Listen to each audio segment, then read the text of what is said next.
hukum itu panglima, dia harus bersikap tegas tanpa pandang bulu.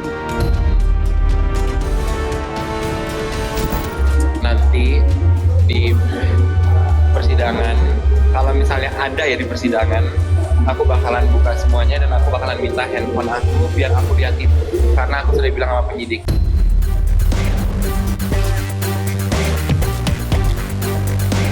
Pada intinya bahwa kami dari penasihat hukum sangat yakin dengan apa yang kami majukan. Sudah, itu aja. Dan ini sindikat.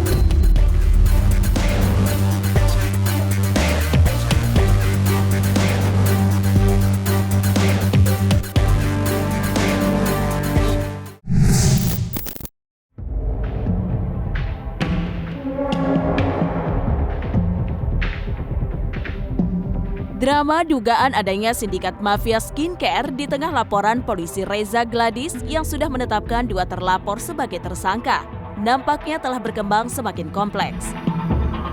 Pasalnya, berbagai rekaman suara yang diduga bukti kini semakin marak menyeruak luas di media sosial. Usai sebelumnya beredar rekaman berbentuk ilustrasi yang diduga berisi penjelasan modus operandi sindikat tersebut. Sekarang justru tersebar pula rekaman percakapan yang disebut-sebut menunjukkan bentuk tipu daya salah satu anggota sindikat terhadap sang korban.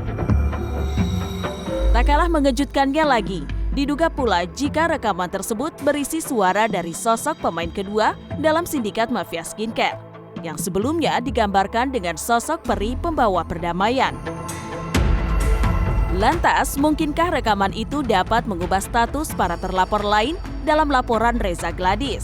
Serta bagaimanakah pula isi dari rekaman tersebut?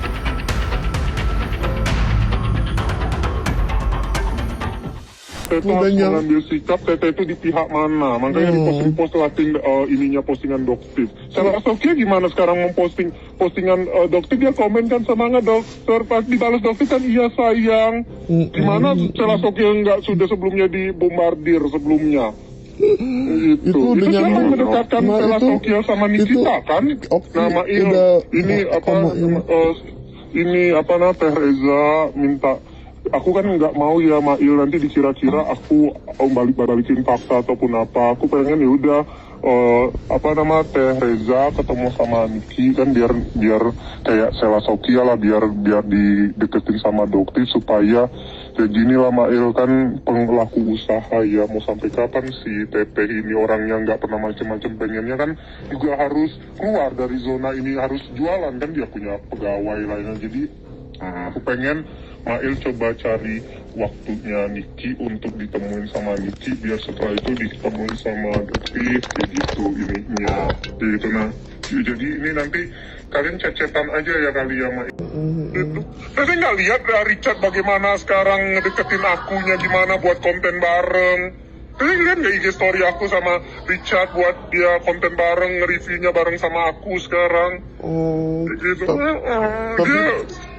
Sekarang Nikita ada nggak? Tete ngelihat aja sekalipun nyenggol Richard lagi? Enggak kan? Nggak ada. Udah berdamai. Makanya udah berdamaikan. aku bingung. Pada intinya bahwa kami dari penasihat hukum sangat yakin dengan apa yang kami majukan. Sudah, itu aja. Dan ini sindikat, bukan kami sindikat. Dan for your information, FYI, ya, saya sudah mendengar loh, ya, bukti-buktinya, voice note, chat, bukti rekaman, video, CCTV. Jadi saya juga nggak mungkin percaya begitu aja. Dan saya udah lihat, tapi saya nggak mungkin ngomong di sini. Biar aja. Itu katanya buktinya udah diserahkan ke Polda Metro Jaya dan pasti akan diputar di pengadilan nanti. Nah gini nih, saran gue nih, ini enak nih ya. Kalau misalnya ada dokter yang merasa dituduh atau difitnah oleh dokter RG dan kawan-kawan, ya, tuntut dong, tuntut mereka, ya, tuntut. Kalau kamu difitnah, dicemarkan nama baiknya, itu nggak benar, tuntut mereka balik secara hukum. Atau saran saya nih, ini saran menarik banget. Kalau perlu tantang mereka, ya, dokter RG dan suaminya ini untuk putar dan perdengarkan buktinya, videonya, rekamannya di depan publik, masyarakat biar melihat, menilai semua. Yang benar siapa? Jangan takut, bro, gue nih tantang aja. Ayo, gue nggak bersalah.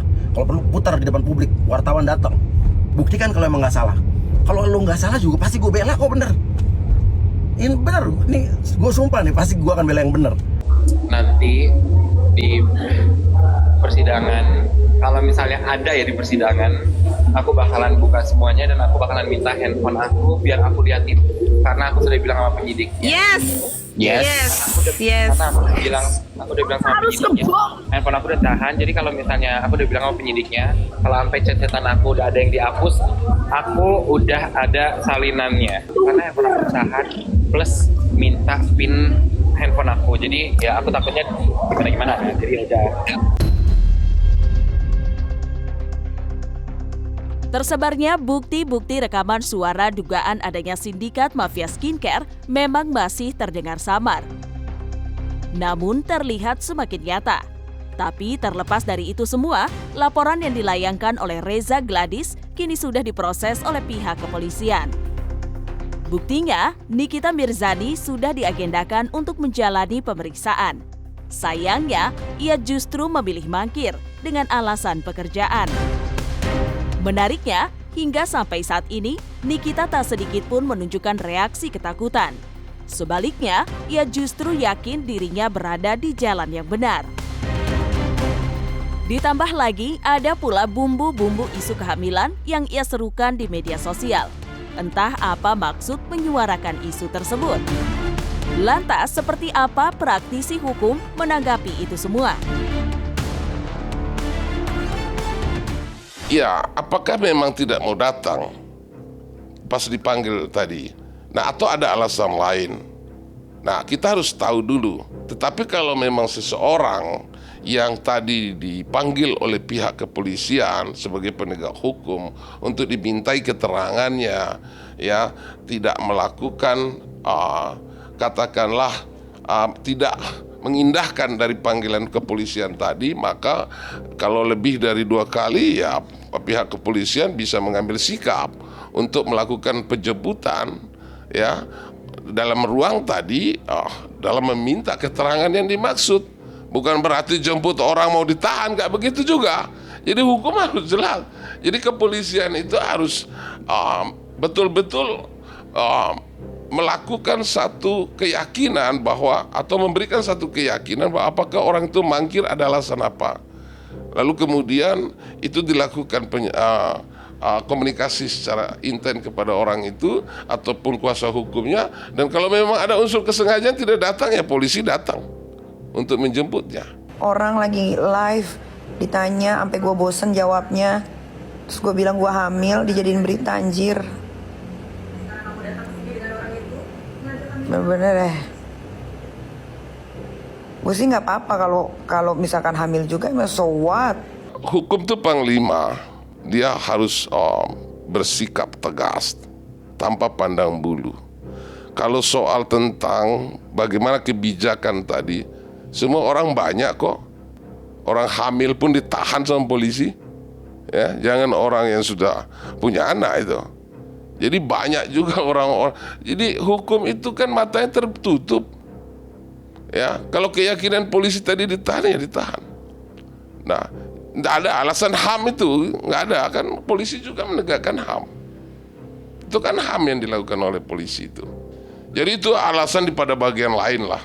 Kalau memang polisi katakanlah sesuai perintah tadi undang-undang atau melalui tadi keyakinan daripada pihak penyidik untuk melakukan penahanan, nggak peduli mau anak kecil ke mau banyak utang di mana-mana ke, ya tetap ditahan karena itu kan perbuatan yang harus dipertanggungjawabkan secara hukum. Kita akan melakukan upaya hukum sebagaimana yang diatur dalam Peraturan Kapolri Nomor 6 Tahun 2019 Pasal 41 ayat 3. Ya, kita akan meminta Bapak Kapolri dalam ini Irwasum untuk melakukan pengawasan insidental. Ya, kenapa? Karena kami menganggap ini sudah harus ditahan seperti itu. Ya, jadi saya ingatkan ya kepada sahabat-sahabat kami penyidik dan atasan penyidik di Cyber Polda Metro Jaya untuk kita sama-sama menghormati rule of the law, ya, aturan main kita dalam hukum acara. Saya pikir demikian. Tajamnya sorotan mata terhadap gerak-gerik Nikita Mirzani memang tak lepas dari pasal dugaan tindak pidana pencucian uang yang ikut disertakan Reza Gladys dalam laporan polisi yang ia layangkan. Bagaimana tidak? Dengan langkah itu, Reza Gladys seakan membuktikan keseriusannya untuk menguak dugaan sindikat mafia skincare. Lantas bagaimana praktisi hukum Raidin Anom menanggapi itu? Serta sudah tepatkah pula langkah tersebut? Ya, semua itu kita harus lihat sebab akibat ya. Bagaimana orang itu membangun keinginan tadi. Kalau dalam bahasa hukum itu mens reanya itu dari mana dasarnya? Kan lahirnya satu ungkapan dugaan tadi yang mengarah pada pemerasan. Apakah bukti hukum dalam ruang perilaku atau peristiwa hukum dalam pemerasan itu sudah terbukti atau tidak? Itu dulu. Nah, baru pada bagian lain dalam apakah hasil pemerasan itu dilakukan pencucian? Apa dasarnya? Apa bergeningnya? Lalu kemudian tadi apa tujuannya ke depan? Kita melihat hukum itu jangan sepenggal gitu. Kita harus melihat tadi aliran sebab akibat tadi, juga niat, tujuan ya. Terus kemudian akses hukumnya juga melalui apa dan seperti apa, ada alat bantu enggak, terus ada juga yang katakanlah yang mencoba untuk memberikan ruang dan waktu atau tidak, kan itu yang kita lihat daripada hukum. Tapi saya rasa ini kan baru dugaan toh, tapi masih banyak itu langkah yang harus dilalui nanti. Jadi seperti itu. Yang menarik ada keterangan disangkutkan TPPU, tindak pidana pencucian uang. Pasal 27 dan pasal 45 aja ancamannya sudah lumayan tinggi, hampir 6 tahun. Kalau terkait TPPU, tindak pidana pencucian uang, itu ancamannya 20 tahun. Jadi otomatis rawan adanya satu yang namanya penahanan. Nah, kita lihat ke depan nantinya. Agar kasus ini menjadi terang, saya yakin Nikita Mirzani mempunyai kesempatan untuk menerangkan semua permasalahan ini agar benang merahnya bisa terungkap. Sebenarnya kan saya kasih konstruksi pemahaman yang sederhana ya. Uang yang dicuci itu adalah tadi uang haram, uang yang kotor. Lalu kemudian uang yang kotor tadi itu diwujudkan seolah-olah menjadi uang yang halal, kan seperti itu konstruksi cara pemahamannya. Nah, apakah pertanyaannya uang ini adalah kumpulan uang yang didapat dari uang korupsi atau uang kejahatan atau apa? Ini kan menjadi satu pembuktian yang harus diselidiki oleh pihak penegak hukum itu sendiri. Lalu kemudian uang tadi yang tadi tidak berhak untuk dipegang oleh sekelompok orang atau siapapun, itu kan tadi dianggap dilakukan satu pencucian ya, seakan-akan uang itu legal untuk dilakukan tadi transformasi gitu ya, atau tadi regulasi kemanapun itu, penyimpanan dan seterusnya itu. Nah, ini yang dianggap oleh hukum apabila uang itu tidak pada ketetapannya, tidak pada tempatnya, tidak pada kedudukan hukumnya sesuai dengan tadi keabsahan uang tadi itu adalah uang yang punya hak untuk dipegang atau untuk dimiliki oleh seseorang atau sekelompok orang, itu terlihat bahwa biarkan penyidik tadi yang akan menyelusuri apakah itu uang haram, uang didapatkan dengan cara tidak baik, atau memang miliknya dia pribadi. Itu kan kita belum tahu itu.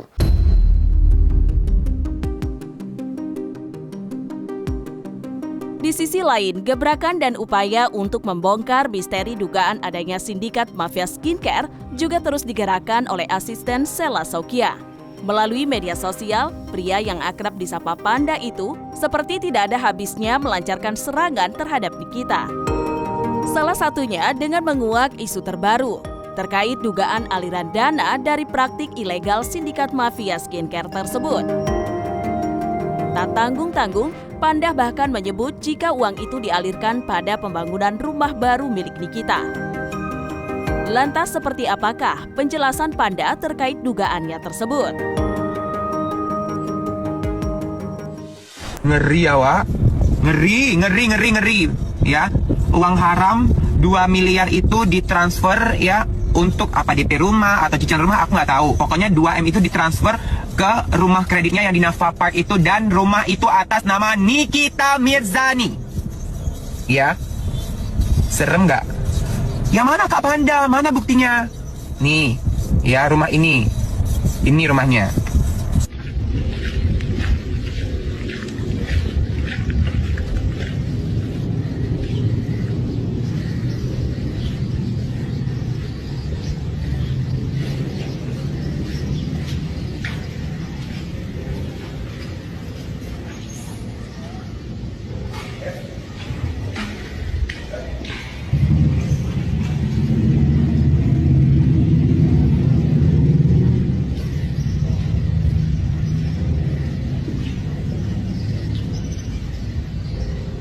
Nanti mau belanja, mau ngisi rumah sebelum di penjara. Sebelum di penjara.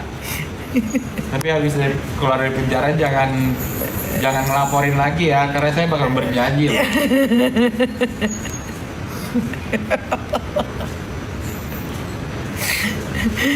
Aduh ya Allah. Jadi saya pikir begini, dengan ditetapkan saudari dengan inisial NM menjadi tersangka, saya pikir kalau misalkan nanti di sini ada sebuah keterbukaan atau misalkan pendalaman penyidikan, saya yakin ini akan mengarah kepada dugaan-dugaan sindikat yang saya sebutkan tadi. Kenapa? Karena kami juga sudah bertemu dengan beberapa brand owner yang menjadi korban dan bersedia untuk menjadi saksi di peradilan nantinya untuk menyatakan bahwa ini loh peristiwanya, ya, peristiwanya dengan pola yang sama, ya, terhadap klien kami Dr. Reza juga memiliki pola yang sama, ya, perlakuan peristiwa pidananya dengan korban-korban yang lain seperti itu.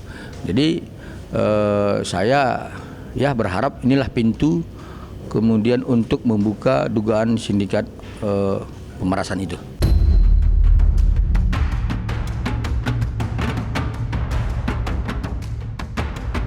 Nah, selesai sudah Cumi Lovers. Jangan lupa untuk like, subscribe, dan juga share channel YouTube Cumi Cumi.